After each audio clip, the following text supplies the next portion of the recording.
Ini kali kedua saya ikut di sini, gitu ya. Mudah-mudahan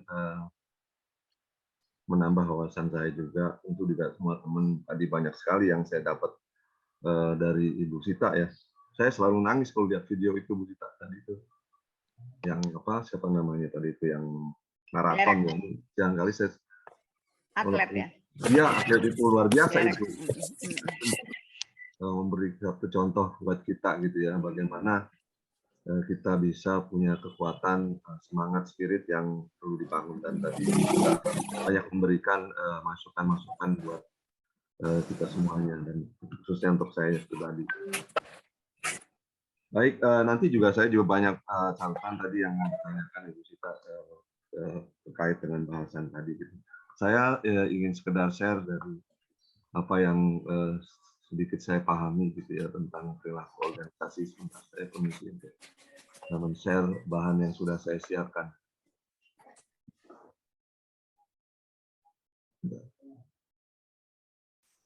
Kenapa di atas?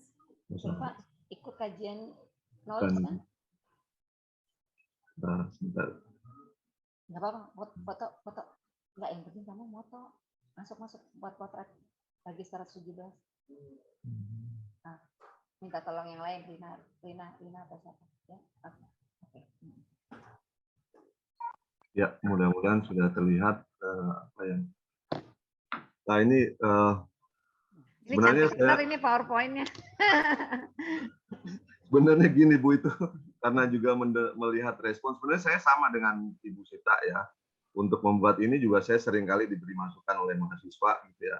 Pak Kusnar perlu diimprove. Kalau saya bikin sendiri makanya jelek. Enggak, sama. Jadi sama. Ini sebenarnya saya peroleh baru saja just instant gitu. Alhamdulillah. Gitu ya. Jadi dari mahasiswa sebenarnya ini ya.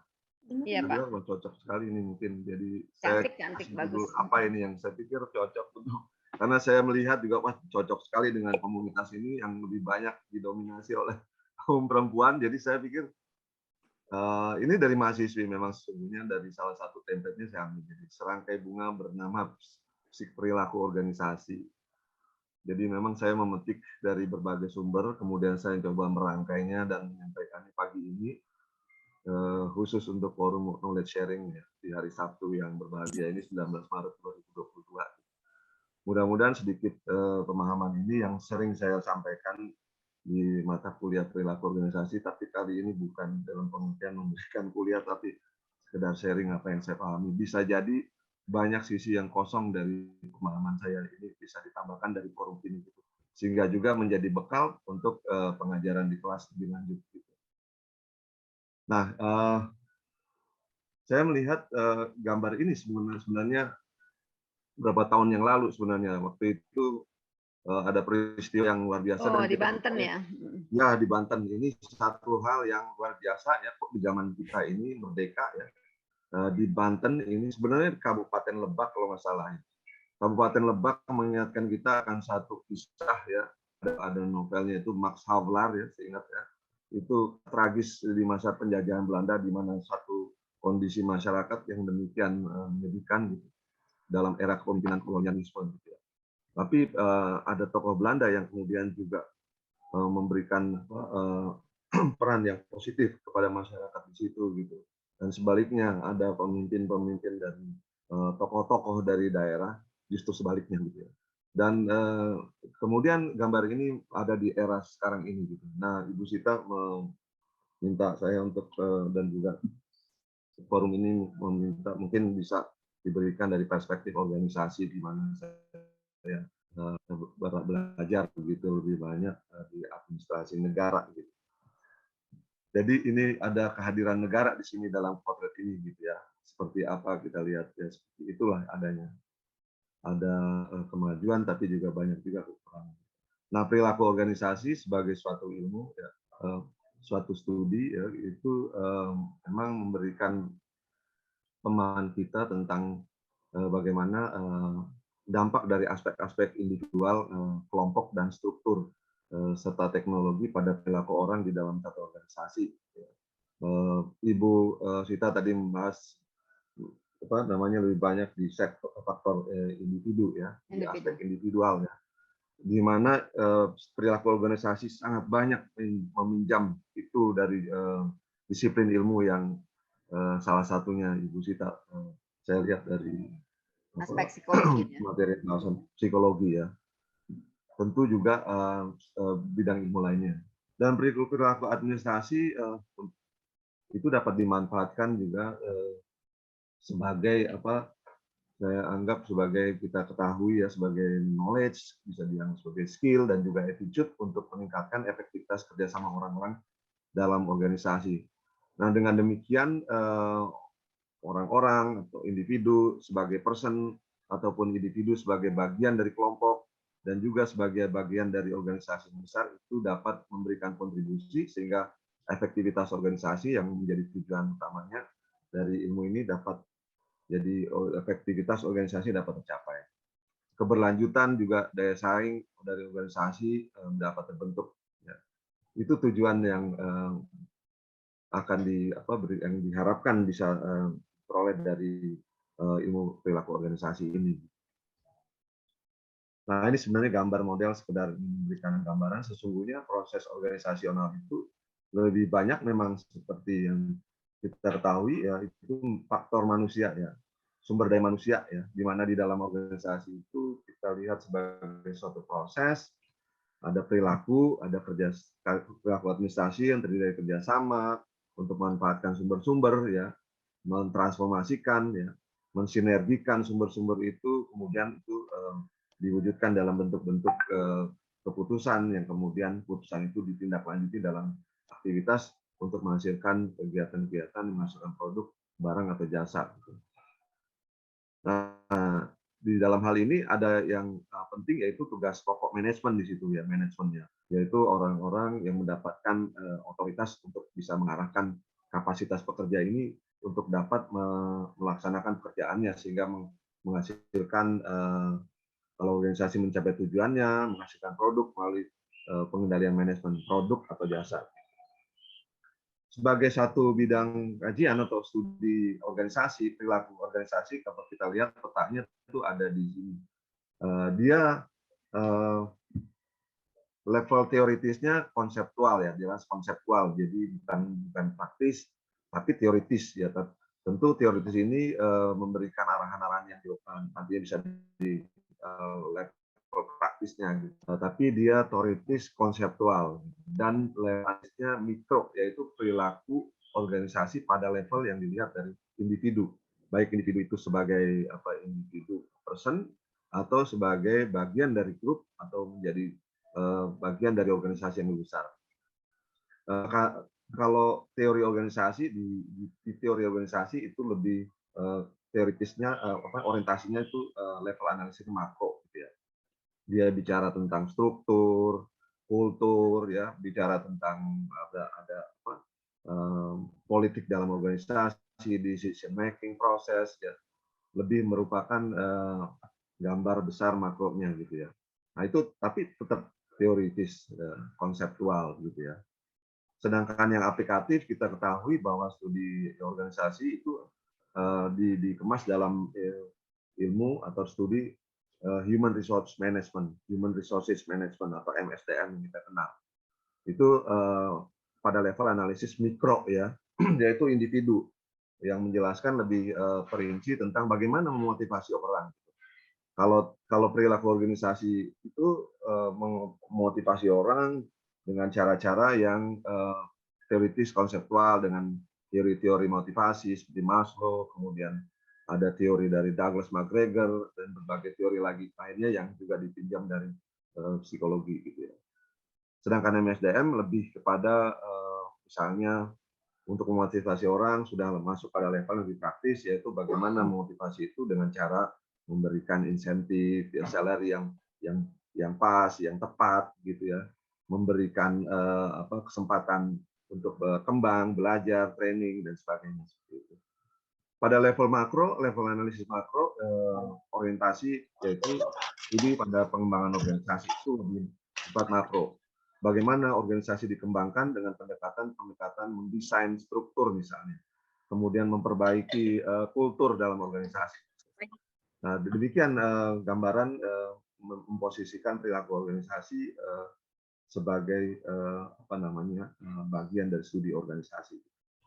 Memang gambar 4 ini, couplingnya 4 ini memang sangat sempit ya, bisa ditambahkan sebenarnya dengan berbagai bidang-bidang lainnya gitu ya.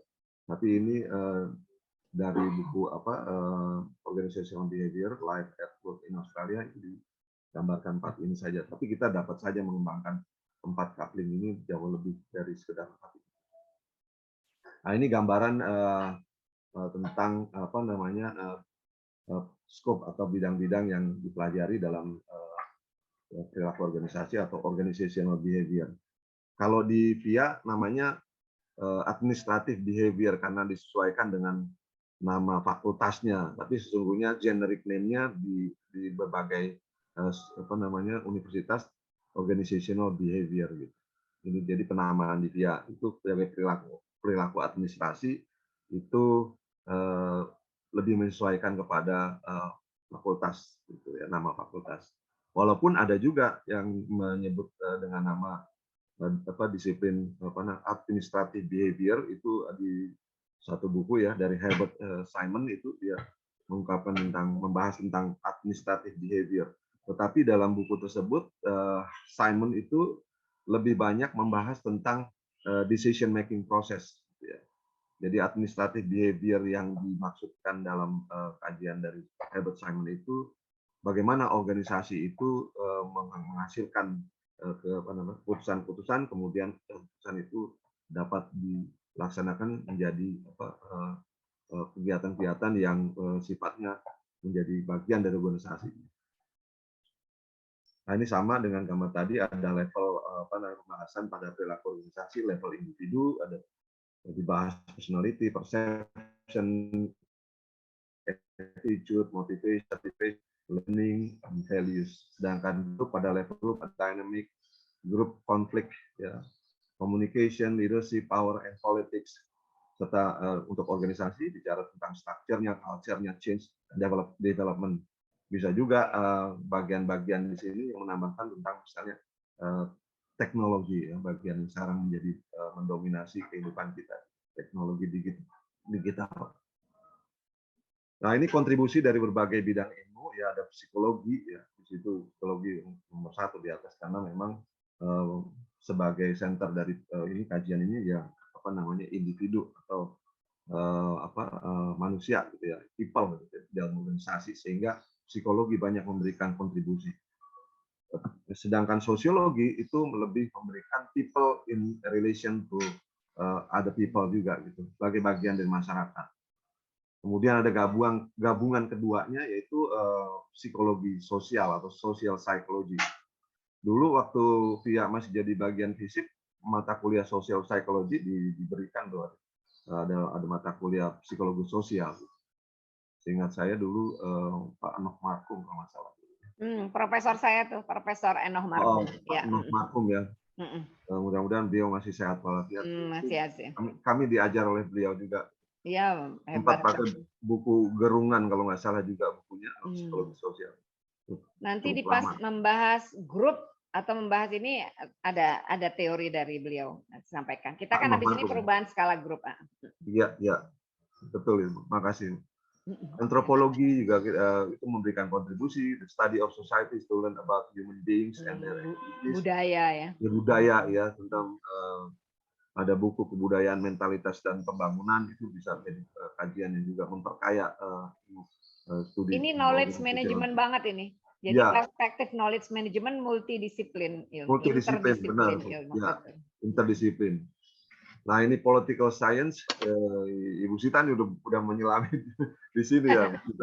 Ya, ini administrasi memang bersentuhan dengan ini memang banyak. Nah, saya tertarik nih Pak Kusnar menanggapi biar kita lebih interaktif ya. Ya boleh Jadi Bu. ada orang dari partai politik itu bertanya ke saya. Lalu saya mengatakan begini, di teorinya, jadi memang di partai politik itu harus ada pembagian. Bukan semua orang yang ada di partai politik, apakah di tingkat DPC sampai ke DPP-nya, itu harus menjadi anggota dewan gitu, menjadi politisi di parlemen atau di eksekutif. Tetapi harus ada administrator dan mereka namanya birokrat partai. Jadi kalau di luar Ya, negeri, birokrat partai itu ya memang pegawai dan digaji gitu. Jadi nggak ya, semua orang impiannya pengen dapat duit banyak nanti kalau dapat regular fee kalau dia jadi anggota dewan gitu. Tapi ya, dia bisa tetap menjadi birokrat partai. Nah, konsentrasinya di administrasi partai. Dia sering kedodoran di situ. Semua orang maunya jadi politisi dan nanti jadi pejabat gitu. Ya, itu Pak ya. Kusnar. Oh, Pak Kusnar. Ya, partainya sebagai organisasi partai akhirnya ditinggal dan banyak lebih di parlemen ya. Jadi ataupun Betul. di eksekutif. Jadi memang sangat penting itu, Bu. Itu bagian yang juga saya pikir di partai di Indonesia, kepartaian di Indonesia ini kan sekarang kedodoran sekali ya. Ya, kedodoran di Banyak administrasi. timbul masalah di situ. Nah, inilah masalah pengkaderan, masalah visi partai yang tidak sesuai dengan keinginan Kan nanti publik. ada fase verifikasi dan seterusnya yang Iya, kemudian nah, kalau lemahnya di pendataan. betul. Jadi memang sangat penting apa yang Ibu sudah sampaikan tadi, bahwa partai itu perlu mereform organisasi partainya supaya lebih maju lagi Bukan hanya partai ya, tapi institusi pendidikan, institusi pendidikan jelas ya. ya, administrasi. Pak Kusnar. Ya. Ya, Gimana, Bu? ke teorinya gitu loh, ja. Kalau contoh nih banyak banget nanti contohnya. Ya, betul. Teorinya udah. Oke, mungkin masih ada lagi Pak Kusnar, monggo silakan. Oh Sebentar. ya, tadi kontribusi dirinci. Nah, ini mungkin gambar ini sekedar menggambarkan bahwa apa saja yang disampaikan di dalam perilaku organisasi ya, bahwa perilaku organisasi itu dibentuk oleh interaksi semua aspek ini ya. Ada people ya, yang di atas ini people ini lebih banyak memang dari kaitannya dengan teman-teman psikologi ya, dan juga sosiologi. Kemudian ada structure and culture, teknologi gitu ya. Ini di sini saya akan diberikan garis bawah mungkin atau warna merah itu tugas atau pekerjaan ya. Dari orang-orang yang ada dalam organisasi itu saya lebih senang menggunakan kata duties, sehingga setiap orang di dalam organisasi itu, karena duties itu bagi saya lebih menunjukkan adanya moral obligation ketimbang task ataupun apa namanya ada job gitu ya. Jadi kata duties ini sehingga orang berperilaku sesuai dengan yang diharapkan organisasi. Nah, ini juga gambaran yang juga sempat saya sampaikan bahwa ada level-level di mana orang atau khususnya pemimpin ya itu bekerja pada level-level ini, level informasi, level orang, ya people. Tadi Ibu Sita memberikan pembekalan cukup banyak sehingga bisa jadi bekal untuk calon-calon pemimpin gitu. Kemudian level tindakan ya, level tindakan, kerjasama, manajemen dan sebagainya. Nah, pemimpin tentu mempunyai power dan power itu seharusnya diamalkan, dilaksanakan supaya bisa tadi dalam topik kita ini to change the behavior of others, behavior members of the organization, behavior of public di dalam suatu negara, masyarakat, gitu ya. Nah, itu tergantung dari pemimpinnya, gitu ya. Nah, tadi saya di sini sampaikan, nah ini gambar bahwa pemimpin itu mesti bisa dipercaya dengan apa? Dengan ketampilannya, ke knowledge, skill, attitude-nya bisa diandalkan dan dipatuhi. Ujungnya seperti itu gitu. Pada berbagai levelnya, dari level paling Pak Kusnar, maaf. ya. Nanti pada saat saya membahas perubahan di level masyarakat, Pak Kusnar bisa share lagi ya ini. Ya. Ini diulang lagi. Pada level individu ya. Ini baru individu soalnya. Nanti tingkat grup, tingkat masyarakat, tapi ini relevan lagi, nggak apa-apa Pak. Ya. Itu, nah ini sebenarnya segitiga kompetensi sebenarnya yang saya ambil dari bukunya Pak Haryat Moko. Ya, itu dosen saya tuh. Iya, dari filsafat dan juga filsafat dan politik biasanya itu beliau mengajar kekuasaan ya. Pastur dia. Mata kuliah perilaku memang saya tambahkan, saya ambil dari beberapa sumber, termasuk masalah yang berkaitan dengan etika publik gitu, etika administrasi. Gitu. Ada kompetensi teknis yang perlu dikuasai, ya, kompetensi etika, kompetensi leadership. Nah, ya ini yang kita lihat bagaimana kondisi realitas di dalam negara kita sebenarnya bisa kita lihat kondisi yang ada saat ini, baik dari level paling bawah sampai paling atas, kita bisa membuat ini sebagai model untuk menilai mereka. Nah, ini lebih kepada membentuk karakter individu sebenarnya, tadi bagian dari organisasi. Saya ambil dari beberapa sumber ya. How I can teach respect and responsibility, tadi yang Ibu Sita sampaikan, kecerdasan dalam memberikan apresiasi, respect kepada to others, ya, kepada orang tua kepada anak-anaknya, mahasiswa kepada orang kecil, penyapu jalan, ya, yang begitu ikhlas dia bekerja. Saya tadi pada saat Ibu Sita menyampaikan itu, saya teringat dan terlihat tergambar bahwa bagaimana orang-orang kecil itu, tukang sapu, tukang jualan sayur, ya, tukang bakso, semuanya mukanya itu ikhlas gitu ya. Dalam kondisi apapun dia ikhlas gitu ya. Happy punya kerjaan ya, happy punya kerjaan. Dengan kerjaannya, dia punya ekspektasi, punya harapan, walaupun hidupnya demikian. Nah, ini saya ambil sebenarnya untuk memberikan gambaran bahwa nanti kalau mahasiswa sudah lulus administrasi negara, itu punya gambaran bagaimana, ini saya ambil dari bukunya John Bennington dan Mark Moore, ya, bahwa tugas dari government, the role of government sesungguhnya adalah membentuk kesejahteraan masyarakat, melindungi dan juga mensejahterakan masyarakat.